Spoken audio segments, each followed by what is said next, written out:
Estamos de volta com o segundo bloco do programa Diálogos Jurídicos. Hoje o nosso tema é recuperação empresarial para empresas de pequeno porte e microempresas. Estamos com o Dr. Felipe Granito, advogado especialista em processo civil. Não deixe de assistir nosso programa pelo canal 8 NET Campinas e também pela Vivo TV.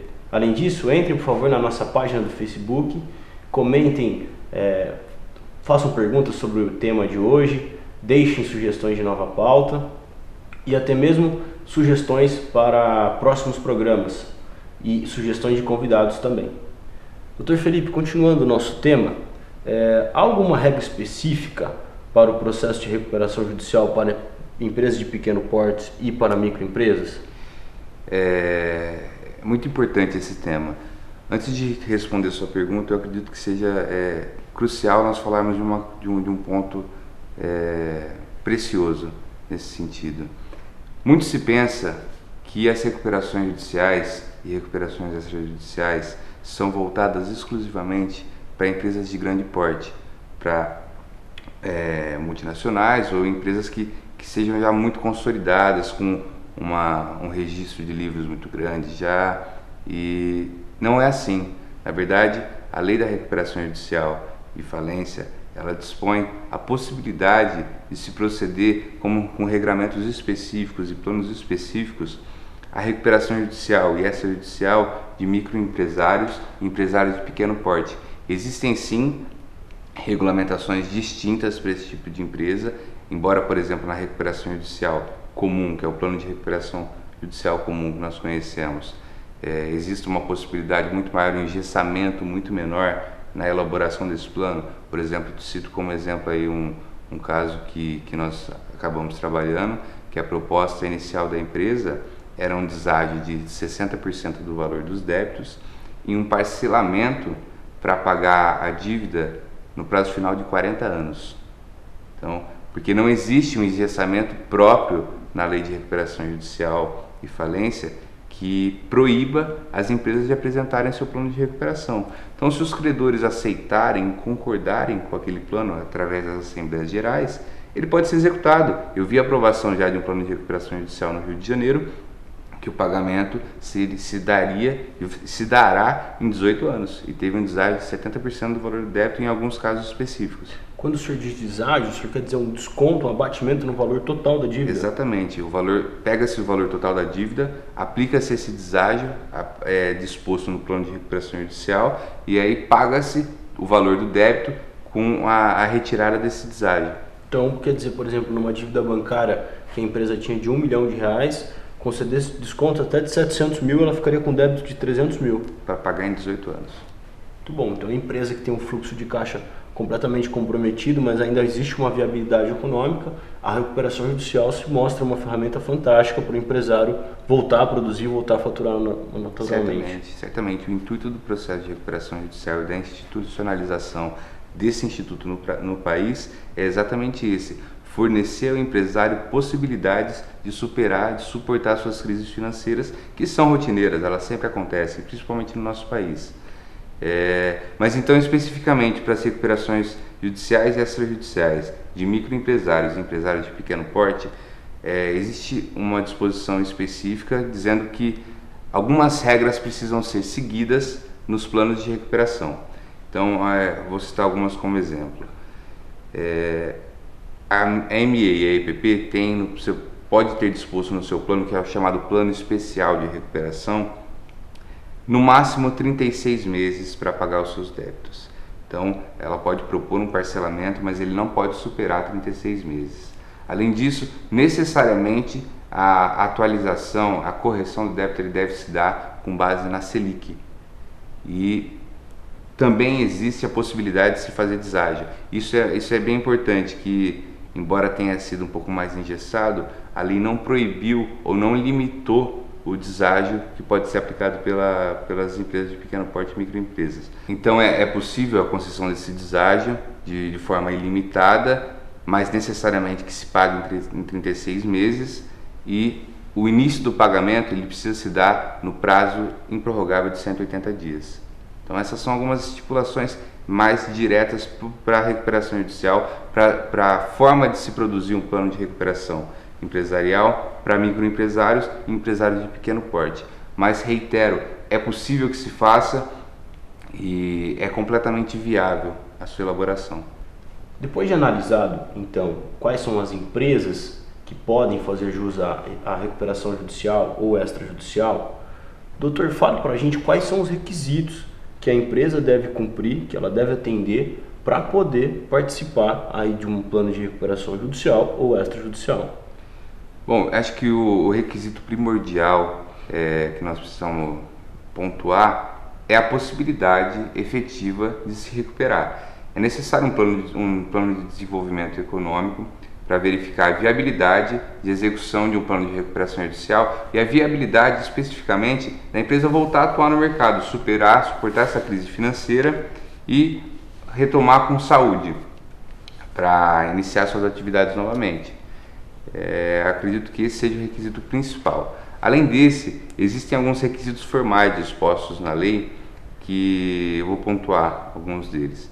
Por exemplo, é necessário que a empresa exista há no mínimo 2 anos, que ela tenha pelo menos 2 anos de CNPJ, 2 anos de atividade. Além dele, é imprescindível que o empresário não tenha se submetido aos benefícios da recuperação judicial nos últimos 5 anos anteriores à data da distribuição de um eventual novo pedido. Também é crucial que ele não esteja sujeito a nenhum dos efeitos, o empresário não esteja sujeito a nenhum dos efeitos da falência. Então, se ele já tiver falido, ele só pode pedir uma recuperação judicial se ele efetivamente tiver cumprido todo o procedimento de falência e já tiver sido extinta todas as obrigações que ele possuía. E por fim, necessariamente que nem o empresário nem o seu administrador tenham sido condenados a qualquer dos crimes dispostos na Lei de Recuperação Judicial e Falência, que são os chamados crimes falimentares. Muito bem. Então, cumprido esses requisitos objetivos, cumulativamente, claro, o empresário ele pode fazer jus ao plano de recuperação judicial ou extrajudicial. Exatamente. Fica a dica para o empresário, um pequeno e médio empresário que está nos assistindo, principalmente nesse momento de crise enfrentado pelo Brasil. Se o fluxo de caixa não anda bem, se as dívidas têm alcançado patamares elevados, vale a pena procurar um advogado especialista na área e tentar ver se a hipótese que a sua empresa, se o momento que a sua empresa atravessa, ele é condizente com o pedido de recuperação judicial. Dr. Felipe, obrigado pela presença. Vamos aqui chegando na nossa última pergunta, no nosso último tema do nosso programa. Tá. Então a empresa entrou com o pedido e conseguiu a recuperação judicial. O que acontece com essa empresa que propõe a recuperação judicial e não consegue de fato se recuperar? Bom, se ela entra com um processo de recuperação empresarial, seja judicial ou extrajudicial, e a finalidade é viabilizar a retomada das atividades da empresa com saúde financeira, e ela não consegue efetivamente cumprir esse objetivo, ela necessariamente será convolada em falência. A recuperação judicial, no caso, será convolada em falência e será decretada a quebra da empresa. Existem algumas normas específicas, alguns requisitos específicos para isso acontecer. O primeiro deles é caso os credores em assembleia geral, que é uma reunião que se faz entre os credores para estipular aí as regras, a aprovação dos planos e as normas que vão ser seguidas na recuperação judicial e extrajudicial. Se por deliberação dos credores na Assembleia Geral for entendido que não há viabilidade de se conceder a recuperação dessa empresa, e aí eles votarem pela quebra. Esse é o primeiro ponto. O segundo ponto é caso a empresa não apresente o seu plano recuperatório no prazo determinado em lei. Então ela entra com um pedido de recuperação, esse pedido é concedido pelo juiz, mas ela não consegue ou não faz no prazo disposto em lei, no prazo legal, a apresentação do seu plano de recuperação judicial. Então já é um dos requisitos para também decretar a falência da empresa. Além do mais, caso ela apresente o plano e esse plano seja rejeitado pelos credores. Então, por maioria de votos, existe uma série de regras para se dar essa votação, mas por maioria de votos, que se rejeite o plano de recuperação judicial, a empresa também será convolada em falência. E por fim, caso ela apresente o plano seja aceito, mas ela não cumpra. Se ela descumprir qualquer disposição do plano de recuperação judicial, ela necessariamente será falida. Dr. Felipe, vimos aqui no programa hoje quais são as espécies de recuperação judicial e extrajudicial, quais são as empresas aptas a se beneficiar desse procedimento. Depois de todo esse estudo nosso aqui no programa, esse bate-papo, qual é a dica que o empresário tem que absorver, o que ele tem que se beneficiar dessas dicas que demos hoje?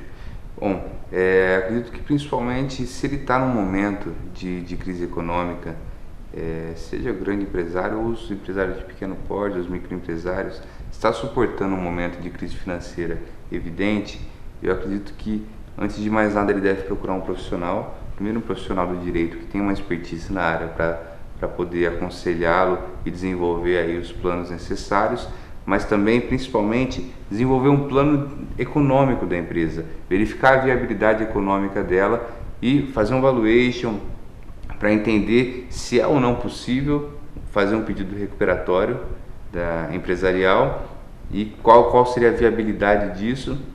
Então, conseguir superar a crise financeira que hoje avassala o nosso país e se recuperar e voltar a atuar no mercado com saúde. Dr. Felipe, muito obrigado pelos esclarecimentos. Hoje no programa falamos sobre recuperação empresarial, seja ela judicial ou extrajudicial. Foram muito boas as dicas para o empresário que nos assiste. Dr. Felipe, muito obrigado. Muito obrigado mais uma vez pelo convite e por toda a equipe do Canal 8. Não deixe de assistir nosso programa pelo Canal 8 NET Campinas e também pela Vivo TV. Além disso, acessem nossa página no Facebook e postem eventuais dúvidas sobre o programa de hoje e também sugestões de nova pauta. O programa vai se encerrando. Muito obrigado pela audiência e até o próximo programa.